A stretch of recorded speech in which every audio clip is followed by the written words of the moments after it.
పూర్ణే శంకర ప్రాణవల్లభే జ్ఞాన వైరాగ్య సిద్ధ్యర్థం భిక్షాం దేహి చ పార్వతి మాతా చ పార్వతీ దేవి పితా దేవో మహేశ్వరః బాంధవా శివభక్త్యాం చ స్వదేశో భువనత్రయం అన్నపూర్ణా మాతా కీ జై.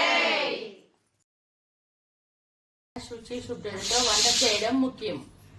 వండిన వంటను దేవుడికి నివేదించిన తర్వాత మనం భోజనం చేయాలి. కింద కూర్చొనే భోజనం చేయాలి ప్రతినిత్యం. అన్నం పరబ్రహ్మ స్వరూపం. పదార్థాన్ని వృధా చేయకూడదు.